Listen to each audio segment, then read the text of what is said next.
There they are, just about ready to go.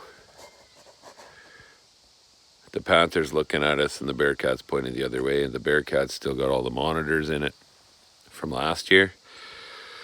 So we got them parked like that because I got to move cameras and everything across. Oh, you see that? What's that there? The boy coming out to do morning chores. Yeah, so got my auto steer and everything put in that, so it's ready to go. Got to move the auto steer from there into there, and the monitor for the cart for the drill. The drill's all greased and serviced and everything's ready to go with it. We just got to check tire pressures on her to make sure she's flying level, and she'll be good to go. And then in here, we're working on it yesterday. We've got our little tender trailer all rigged up here, but I got one little thing left to do. This was kind of a hillbilly thing here.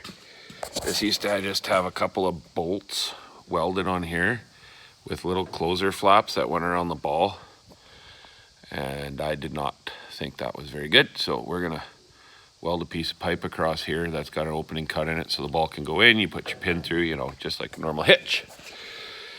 And yeah, so then we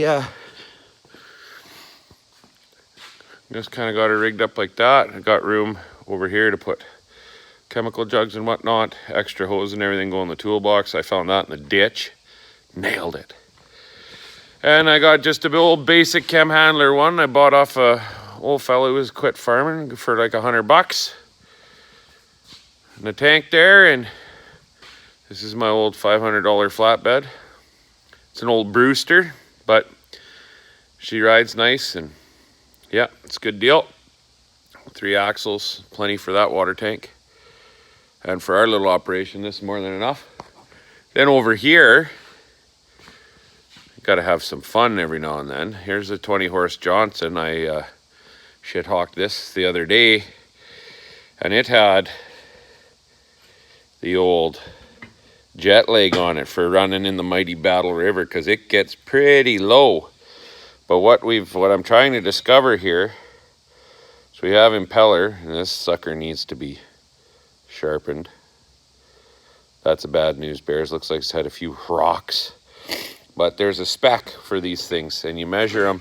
You set your impeller down inside your intake like that, and you measure from here to here.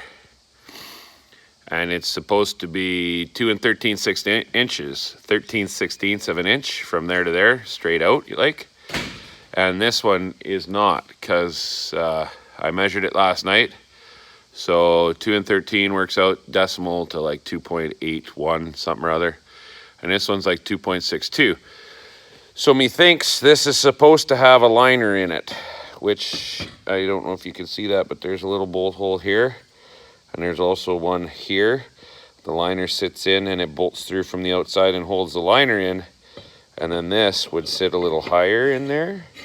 So I think this company's called Outboard Jets, and they are still in business. They said they do lots of this stuff. So gonna give them a phone call, I guess, and see what the story is. But we had her out on the river the other day, and she goes like this. It goes.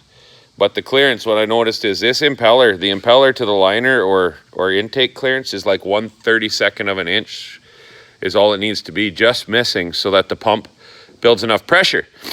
So it was still pushing 2 guys in a 14-foot boat against the current of the river at about 20 mile an hour, a little better. So, but it wasn't, it should have been a little better according to like those clearances on that pump. So yeah, we're gonna do that. But yeah, first order of business today, gonna fix the old hitch up there on this so I can pull it out.